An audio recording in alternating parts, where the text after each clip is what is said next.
23 की लिस्ट में आगे बात करेंगे, जहां छत्तीसगढ़ की सबसे हॉट सीट में से एक रायपुर दक्षिण विधानसभा सीट एक बार फिर चर्चा में है। इस बार चर्चा कांग्रेस प्रत्याशी को लेकर हो रही है। बीते 7 विधानसभा चुनाव से ये सीट बीजेपी के कब्जे में है।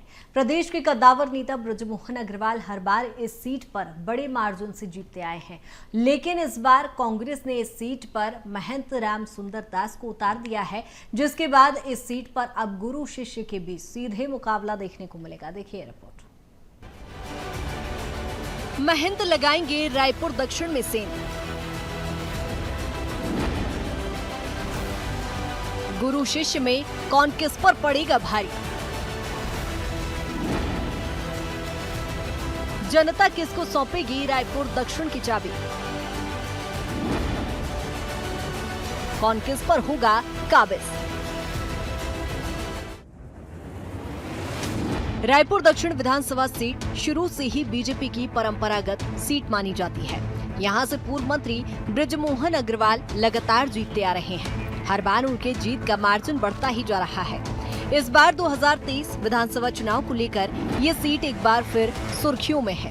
इस बार इस सीट से बृजमोहन अग्रवाल के खिलाफ कांग्रेस ने महंत राम सुंदर दास को मैदान में उतारा है। इससे पहले महंत राम सुंदर दास पामगढ़ और जैजीपुर विधानसभा से विधायक रह चुके हैं, जिसके बाद कांग्रेस ने उन्हें रायपुर दक्षिण से उम्मीदवार बना दिया, जिसको लेकर पूर्व मंत्री बृजमोहन अग्रवाल ने कहा कि मैं राम सुंदर जी का सम्मान करता हूं, एक ऐसा व्यक्तित्व जिसका सब सम्मान करते हैं। 1 साल तक उनको अंधेरे में रखा गया, उनको जांजगीर से तैयारी करने को कहा गया, अचानक उनको रायपुर दक्षिण से लड़ाया जा रहा है। कांग्रेस ऐसे ही धर्म से जुड़े लोगों के साथ अन्याय करती है। नहीं, मैं राम सुंदर दास जी का बहुत सम्मान करता हूं। उनको कांग्रेस ने कैंडिडेट बनाया है, उसका मैं स्वागत करता हूं। परंतु एक ऐसा व्यक्तित्व जिनका सभी लोग सम्मान करते हैं, 1 साल तक उनको अंधेरे में रखा गया और उनको कहा गया कि आप जांजगीर चांपा से तैयारी करिए, और 1 साल तक वो तैयारी करते रहे और अचानक उनको कह दिया गया कि आप रायपुर दक्षिण से लड़िए। ये तो उनके साथ में धोखा है, उनके साथ में अन्याय है। और कांग्रेस ऐसे ही जो धर्म से जुड़े हुए लोग हैं, ऐसे लोगों के साथ में धोखा और अन्याय करती है। रायपुर दक्षिण विधानसभा सीट में एक तरफ गुरु शिष्य एक दूसरे के सामने है, तो वहीं दूसरी ओर कांग्रेस में विरोध के स्वर भी अब देखने को मिल रहे हैं।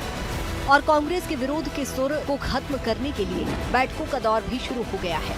रायपुर दक्षिण विधानसभा सीट में 5 दावेदार थे जो इस सीट से दावेदारी कर रहे थे, जिसमें छत्तीसगढ़ भवन सन्निर्माण मंडल के अध्यक्ष सुशील सन्नी, अग्रवाल महापौर एजाज ढीबर, नगर निगम सभापति प्रमोद दुबे, पूर्व प्रत्याशी कन्हैया अग्रवाल, युवा कांग्रेस के प्रदेश अध्यक्ष आकाश शर्मा अपनी दावेदारी पेश करते नजर आए। वहीं महंत राम सुंदर दास को प्रत्याशी बनाए जाने के बाद अब एजाज ढीबर के समर्थकों ने जमकर विरोध भी किया। प्रत्याशी बनाए जाने के बाद महंत राम सुंदर दास अब दावेदारों के बीच पहुंचकर समर्थन मांगते भी नजर आ रहे हैं। तो वहीं बृजमोहन अग्रवाल के बयान पर पलटवार करते हुए महंत राम सुंदर दास ने कहा कि मुझे अंधेरे में नहीं रखा गया, मैं कांग्रेस का सिपाही हूं, जहां से टिकट दिया गया वहां से चुनाव लड़ूंगा। मुझे कहीं कोई अंधेरे में नहीं रखा गया है। मैं कांग्रेस का एक सिपाही हूं और कांग्रेस के ने जहां मुझे टिकट दिया है, मैं वहां चुनाव लड़ रहा हूं। और रायपुर दक्षिण से धुआधारी मठ आता है, मैं धुआधारी मठ में रहता हूं। विधानसभा चुनाव को देखते हुए चुनावी मैदान में प्रत्याशी भी अब उतर चुके हैं, जिसके बाद प्रत्याशी के बीच एक दूसरे पर वार पलटवार का दौर भी शुरू हो चुका है। जनता को साधने की पूरी कोशिश में प्रत्याशी लगे हुए हैं और इन सब के बीच बीजेपी का गढ़ कहे जाने वाले रायपुर दक्षिण की सीट पर क्या कांग्रेस की नैया महंत राम सुंदर पार लगा पाएंगे, या फिर जनता एक बार फिर बृजमोहन अग्रवाल को अपना आशीर्वाद देगी? ये तो आने वाले नतीजे से ही स्पष्ट हो पाएगा।